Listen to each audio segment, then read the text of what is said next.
जय गुरुदेव। जय गुरुदेव नाम किसका? प्रभु का। जय गुरुदेव नाम किसका? प्रभु का। प्रभु का पावन नाम। जय गुरुदेव। प्रभु का पावन नाम। जय गुरुदेव। विश्व में सुख शांति कौन लाएंगे? जय गुरुदेव। विश्व में सुख शांति कौन लाएंगे? जय गुरुदेव। माँ बहनों की लाज कौन बचाएंगे? माँ बहनों की लाज कौन बचाएंगे? जय गुरुदेव। कलयुग में सतयुग कौन लाएंगे? जय गुरुदेव। कलयुग में सतयुग कौन लाएंगे? जय गुरुदेव। ये नाम नहीं इंसान का, ये नाम है भगवान का। ये काम नहीं इंसान का। ये काम है भगवान का। प्रेम से बोलो जय गुरुदेव। जय गुरुदेव। जय गुरुदेव। दाता दयालु, सर्व समर्थ, सर्व नियंता, सर्वाधार, सर्व अंतर्यामी, कुल मालिक, परम प्रकाशक गुरु महाराज, आपके चरणों में मेरा कोटि कोटि प्रणाम। आदरणीय वंदनीय सभी सत्संगी गुरु भाइयों, आप सबको मेरा सादर जय गुरुदेव।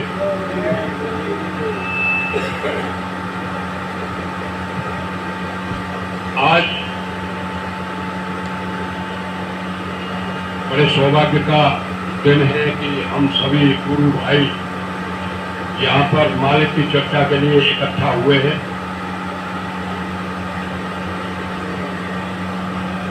सत्संग देना तो संत महात्माओं का काम होता है। हम जब कभी इकट्ठे हों तो जो मालिक ने हमें वचन सुनाए या मालिक ने जो जो महान कार्य किए उन सबका गुणानुवाद कर लें, ये हमारे लिए काफी है।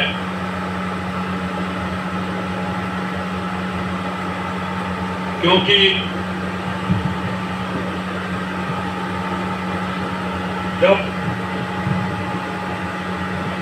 जब ये पता चल जाता है कि कहीं मालिक का गुणानुवाद हो रहा है या मालिक की चर्चा हो रही है या किसी संत महात्मा का सत्संग हो, किसी संत महात्मा का सत्संग भी इन्हीं की दया से होता है। किसी संत महात्मा के सत्संग में भी अगर आप जा रहे हो तो वो भी इन्हीं की दया को हमें समझना चाहिए। वैसे तो हम दूर दराज जाते हैं या जैसे आप कहीं और कटौती में आए हैं तो ज़्यादा से ज़्यादा 10 रुपये खर्च करके आया होगा, कोई किराए का, कोई 20 रुपये, कोई 50 रुपये, कोई 40 रुपये, कोई 100 रुपये की पेट्रोल, कोई हाथ पांव की मेहनत करके आए हैं हम सब। लेकिन ऐसा नहीं है, हम हमारी ताकत से नहीं आए हैं यहाँ पर, हम इनकी कृपा से आए हैं। जब तक इनकी कृपा नहीं होगी यहाँ हम आ नहीं सकते। तो इनकी कृपा को जब तक हम महसूस नहीं करेंगे, जब तक इनकी कृपा को हम अपने जीवन में महसूस नहीं करेंगे, तब तक हम इनका अनुभव नहीं कर सकते हैं। और जीव पर इनकी कृपा, जीव पर गुरु की कृपा, जब से वो जीव को पकड़ते हैं इस स्थूल संसार में या इस सृष्टि में, तब से ही नहीं होती है। जीव के ऊपर गुरु की कृपा तब से होती है जब से जीव यहाँ इस पिंड में आकर के 84 लाख योनियों में रह रहा है, तब से इनकी कृपा है। लेकिन इस कृपा को महसूस नहीं कर पाते हैं। उसका कारण क्या है? उसका कारण यह है कि इस जीव को अनादिकाल से माया अपने चक्कर में घुमा रही है। माया के चक्कर की वजह से हम इनकी कृपा को भूल जाते हैं, नहीं तो इनकी कृपा हमेशा हमारे ऊपर रहती है। और अगर इनकी कृपा को हम अनुभव करने लग जाएं, तो हम इनकी तरफ चलना शुरू हो जाएंगे। और ये तो हमारी तरफ देख ही रहे, ये देख रहे हैं हमारी तरफ। और लग कैसे रहा है? लग ऐसे रहा है कि परमात्मा हमसे रूठा हुआ। अरे परमात्मा नहीं रूठा हुआ, परमात्मा तो हमेशा देख रहा है। परमात्मा तो कहता है कि अरे पगले, वो जीव, वो अनाड़ी, तू एक बार मेरी तरफ मुंह करके देख ले, बस एक बार मेरी तरफ नजर कर ले, फिर मैं तेरे कोटान कोट जन्मों के जो पाप और कर्म है उन सबको खत्म कर दूंगा। तू एक बार देख तो सही। लेकिन यहां की शक्ति माया, वो शक्ति भी इन्हीं की है। वो हमें इनकी तरफ दर्शन करने ही नहीं देती। जब जीव मां के गर्भ में जाता है, हमारी जिंदगी कहां से शुरू होती है? हमारी जिंदगी एक बूंद नहीं कहेंगे, बूंद से भी बहुत कम पानी से जिंदगी शुरू होती है और एक मुट्ठी राख में तब्दील हो जाती है। ये हमारे जीवन का सफर है। एक बूंद पानी से लेकर के और एक मुट्ठी राख तक का हमारे जीवन का सफर है। तो जब जीव गर्भ में रहता है, माँ के गर्भ में, तब उसकी रक्षा कौन करता है? कौन करता है? किसकी कृपा होती है? शास्त्र तो ये बताते हैं कि जब जीव माँ के गर्भ में होता है तो उसका पूरा तार परमात्मा के साथ में ही जुड़ा हुआ रहता है। अगर वो परमात्मा के साथ में उसका तार जुड़ा हुआ नहीं हो तो वो रह नहीं सकता जीव गर्भ के अंदर। लेकिन गर्भ से बाहर आते ही वो परमात्मा की कृपा को भूल जाता है। और देखिए, परमात्मा की कृपा अगर आपको अनुभव करनी है तो देखिए, जब बच्चा पैदा होता है, जब बच्चा पैदा होता है तो बच्चा बहुत ही एक मांस का टुकड़ा होता है, मांस का लोथड़ा होता है। मुंह में दांत भी नहीं होते और भूख भी सताती है। भाई माया के चक्कर में तो उसको भूख भी लगेगी। जब भूख लगेगी तो कैसे खाएगा? मुंह में तो दांत भी नहीं है। तो लेकिन परमात्मा कैसे इंतजाम करता है? माँ के रूप में खुद आता है। माँ के रूप में खुद परमात्मा जीव के साथ में आता है। लेकिन क्या हमने कभी ये महसूस किया है कि परमात्मा माँ के रूप में है? कभी महसूस नहीं किया, क्योंकि हम परमात्मा को भी व्यक्तिमापन समझते हैं, परमात्मा को भी मतलब एक पर्सनैलिटी समझते हैं, एक व्यक्ति समझते हैं, और माँ को भी एक व्यक्ति समझते हैं। ये दोनों ही व्यक्ति नहीं है, ये दोनों पर्सनैलिटी नहीं है, ये दोनों ही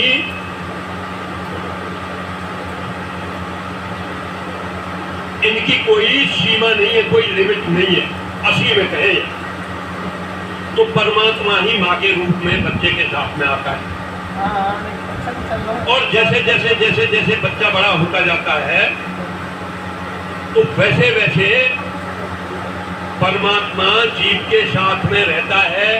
और परमात्मा को तब ज्यादा अफसोस होता है कि जब जीव परमात्मा को भूलना शुरू कर देता है। भूलना शुरू ही नहीं करता है, बल्कि बिल्कुल भूल जाता है। और भूल जाता है तो भूलने के बाद में इस माया के चक्कर में जीव पड़ जाता है और 84 लाख योनियों में घूमता रहता है।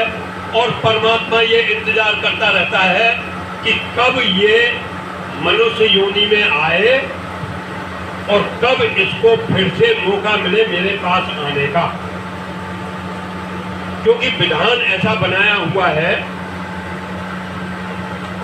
परमात्मा के जो एजेंट हैं उन्होंने ऐसा विधान बनाया है, काल भगवान ने बहुत ज्यादा तपस्या करके, कि जो कर्म आप यहाँ कर रहे हैं उसका फल भोगने के लिए उन्होंने नरकों की रचना की और नरकों के बाद में 84 लाख योनियों की रचना की। और एक ही योनि को ये अधिकार दिया कि मनुष्य योनि में आकर के ही परमात्मा को प्राप्त किया जा सकता है, और यही एक कर्म योनि है।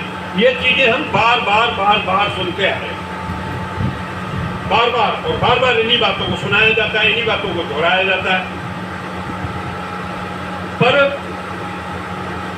पर इसमें यह है कि अगर इन बातों को सुनते सुनते तुम्हारा मन डूब गया, ध्यान देने की बात है ये, अगर इन बातों को बार बार सुनते सुनते तुम्हारा मन डूब गया, अरे यार कहाँ चले वहां, तो यही बात है, आदमी का जन्म लिया, आदमी कर्म योनि है, आदमी के अलावा और कुछ नहीं है, तो समझ लो आप बाबा की या परमात्मा की कृपा को महसूस नहीं कर रहे हैं।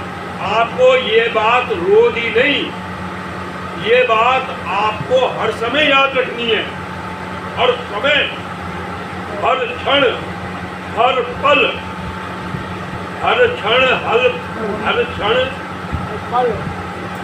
हर पल, हर कण कण में, हर क्षण, हर पल, हर कण कण में तेरा साया दिखता है, तेरी कृपा दिखती है और दिखनी चाहिए और है भी।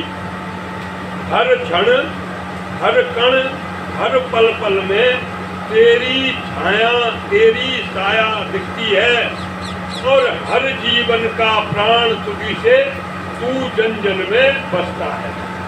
हर जीवन का प्राण इन्हीं से है।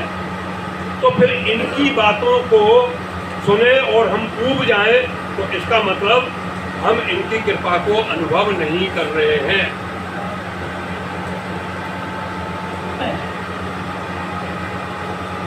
गोस्वामी जी ने क्या कहा है कि राम कथा जे सुनत अघाई, क्योंकि राम की कथा तो एक ही है और वो बार बार होती है, बार बार सुनते हो।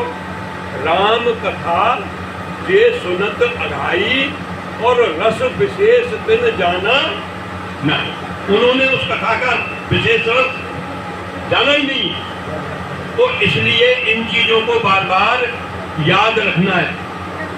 देखिए गरुड़ जी को जब मोह हुआ तो उस मोह को दूर करने के लिए ब्रह्मा जी ने शंकर जी के पास भेजे। उस कथा को आप सब जानते हैं। और शंकर जी ने कहा भेज दिए? काकभूषण जी के पास कि खग जाने खगई की भाषा बताया कि खग जाने खगई की भाषा और इससे उमा पास नहीं रखा। तो कहाँ भेज दिए? काकभूषण जी के पास। और जैसे ही काकभूषण जी के परिसर में गए वैसे ही माया चली गई और उनको धीरे धीरे ज्ञान होने लगा। और जब उन्होंने राम की पूरी कथा सुनी और पूरी कथा सुन करके उनका पूरा मोह चला गया, तो लास्ट में उन्होंने 7 सवाल पूछे गरुड़ जी से। 7 सवाल पूछे कि भाई मेरे अंदर कोई मोह तो रहा नहीं है, पर आप कृपा करके इन 7 प्रश्नों का उत्तर और दे दो। तो उन 7 प्रश्नों में पहला प्रश्न जो पूछा वो कौन सा पूछा? सबसे पहला प्रश्न कौन सा पूछा? पहला प्रश्न पूछा कि प्रथम ही कहो नाथ मत धीरा। प्रथम ही कहो नाथ मत धीरा और सबसे दुर्लभ कवन शरीरा। हे स्वामी, अपनी बुद्धि से, अपने ज्ञान से और बड़े धैर्य के साथ में आप मुझे ये बताओ, बड़ा सोच समझ के, ऐसे ही उत्तर मत दे देना। प्रथम ही कहो नाथ मत धीरा, और सबसे दुर्लभ कवन शरीरा। ये बताओ भाई, सबसे दुर्लभ या पूरी सृष्टि में कौन सा शरीर है? ये तो पूछा पहला प्रश्न पूछा शरीर के बारे में। तो कौन सा शरीर बताया? नर शरीर सम कबनेउ देही। नर शरीर सम कबनेउ देही और ईश चराचर याचत तेही। अरे मनुष्य के समान कोई भी देही जो है पवित्र नहीं है। मनुष्य के समान कोई भी शरीर पवित्र नहीं है। इसलिए इस शरीर की याचना बाकी जीव जंतु छोड़ो, देवता भी करते हैं। देवता कहां तक आते हैं? ब्रह्मा तक, इंद्र तक भी इस शरीर की याचना करते हैं। ईश चराचर याचत तेही, इसकी मांग करते हैं परमात्मा से। और जब जिस जीव को मनुष्य का जन्म मिलकर के वो इस सृष्टि पर आता है तो बड़ी खुशी मनाते हैं कि देखो अहोभाग्य इस जीव का, जिसको मनुष्य शरीर मिला है। तो ये जो मनुष्य शरीर है ये ऐसे ही नहीं है। ये मनुष्य शरीर किनकी कृपा से मिलता है? इनकी कृपा से मिलता है।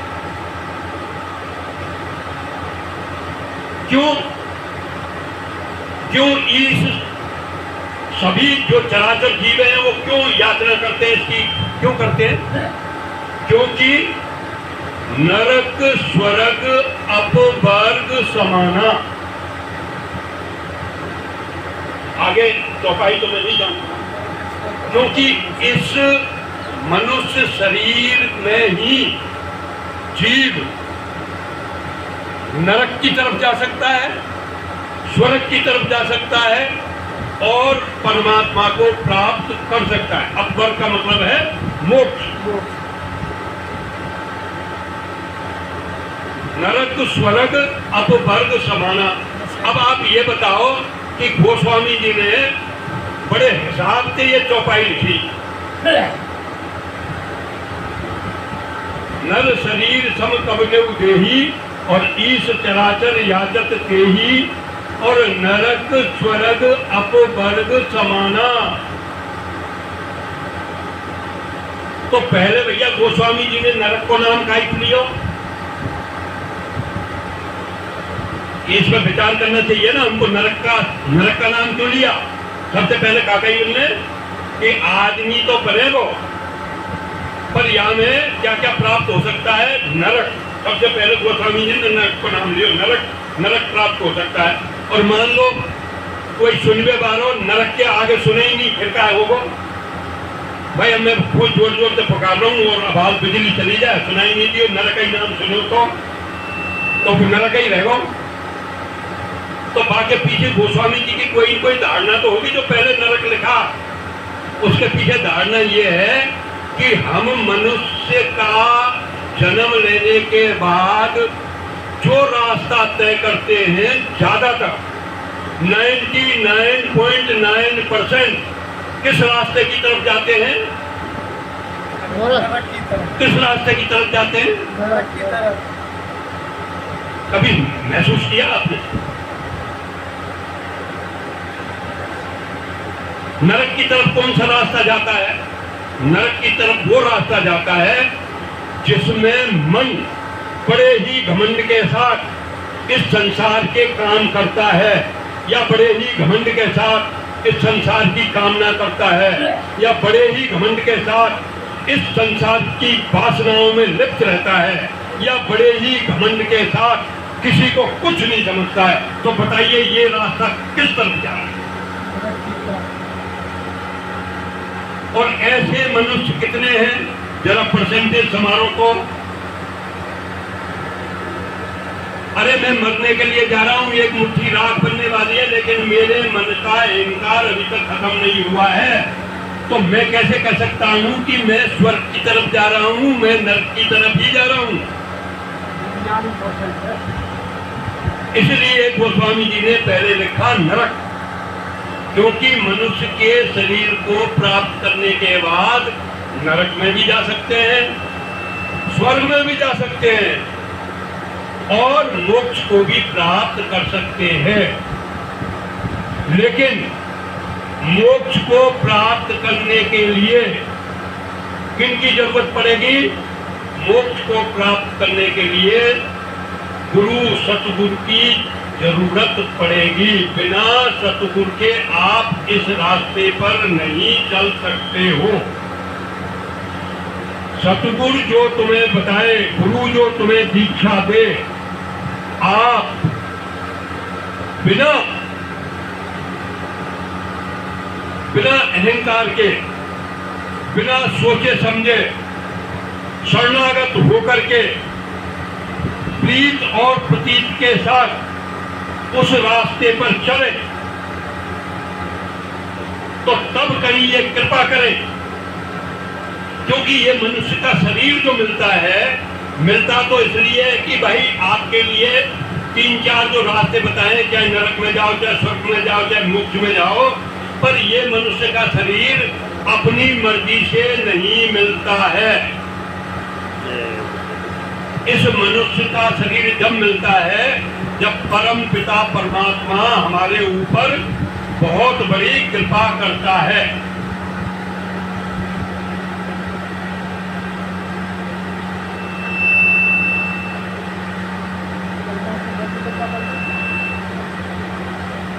तो ये गोस्वामी जी ने बहुत सारी चौपाइयों में ये बताया है कि कबहु कर करुणा नर देही, कबहु की कर करुणा नर देही, और देत ईश बिन हेत तने।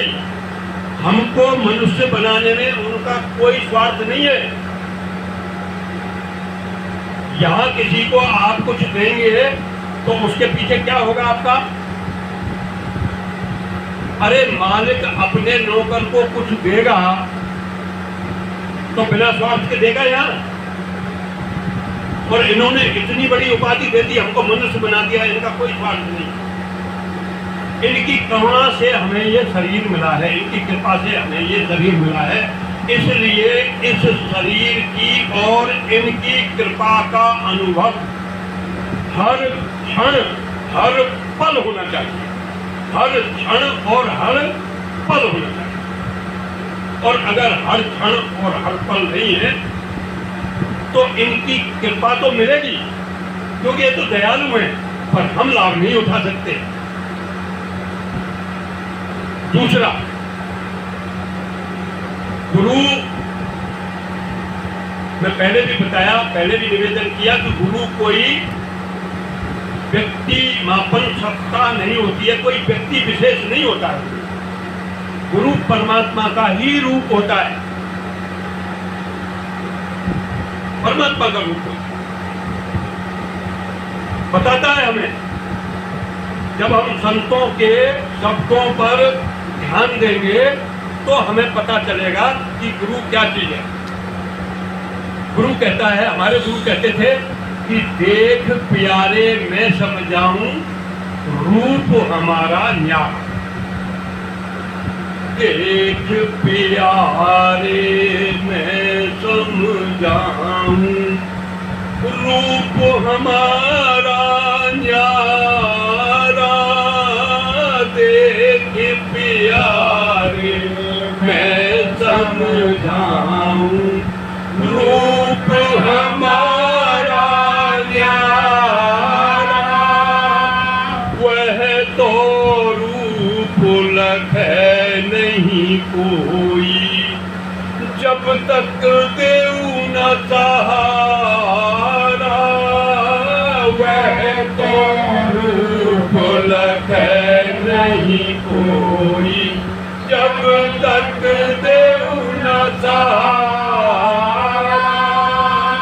देख प्यारे मैं समझाऊं, रूप हमारा न्यारा। देख प्यारे मैं समझाऊं, रूप हमारा न्यारा। तो गुरु महाराज तो बार बार हमें ये बता रहे हैं, संत महात्मा बार बार हमें ये बता रहे हैं कि गुरु परमात्मा का ही रूप होता है। आप गुरु को तब तक नहीं समझ सकते जब तक गुरु खुद आपको नहीं समझाए। वह तो रूप लखे नहीं कोई, जो मेरा वो रूप है गुरु का, वह रूप कोई नहीं देख सकता। तब तक नहीं देख सकता जब तक ये अपना खुद का सहारा नहीं दे, तब तक उनके रूप को नहीं देख सकता है। तो हमें बार बार प्रार्थना करनी पड़ेगी, बार बार प्रार्थना करनी पड़ेगी। करनी करो मारे मन डारो, इंद्रियों के द्वारा। करनी करो मारे मन डारो, इंद्रियों के द्वारा। देख प्यारे मैं समझाऊं, रूप हमारा न्यारा। देख प्यारे मैं समझाऊं, रूप हमारा न्यारा। सत्पुरुष का रूप लखाऊं, सुन शिखर के पारा। सत्पुरुष का रूप लखाऊं, सुन शिखर के पारा। देख प्यारे मैं समझाऊं, रूप हमारा न्यारा। देख प्यारे मैं समझाऊं, रूप हमारा न्यारा। बड़े स्पष्ट रूप में कह रहे हैं कि आप मुझे आदमी समझते हो। ज्यादातर शिष्य गुरु को क्या समझते हो? मेरे गुरु, मथुरा वाले गुरु, मथुराई में रहे। अरे वो तो हमारे मन की उपाधि है। करनी करो मार मन डालो। करनी क्या करनी है? किस लिए भेजा है मनुष्य को यहाँ पर? क्या करनी है? अरे जब से जन्म लिया है तब से काम ही तो कर रहे हो यहाँ।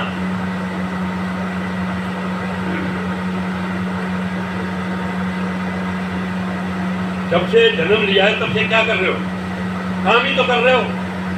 और मुक्ति तो हुई नहीं उस काम से। साज कहाँ का सजा रहे? नरक का। इसलिए बाबा गोस्वामी जी ने नरक पहले लिखा था, नरक स्वर्ग अपवर्ग नहीं।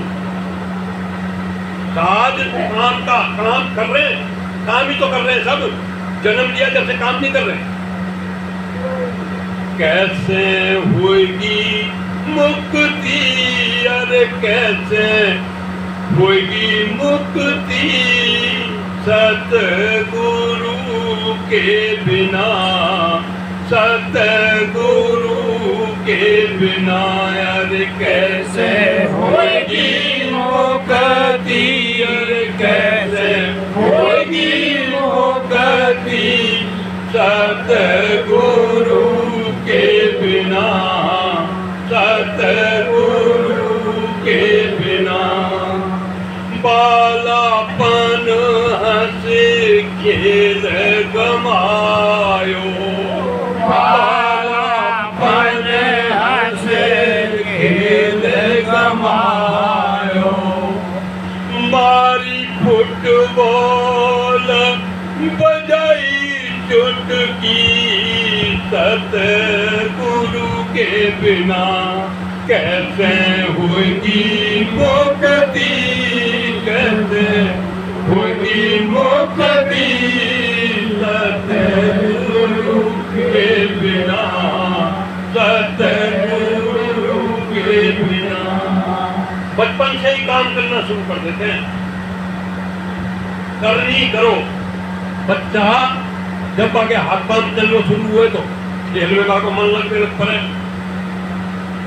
खूब फुटबॉल खेले, खूब हंसे, और नेक बड़ो रह जाए तो फिर काम में बदली हो जाती है, स्कूल में जाना शुरू कर देता है, पढ़ाई का काम करना शुरू कर देता है।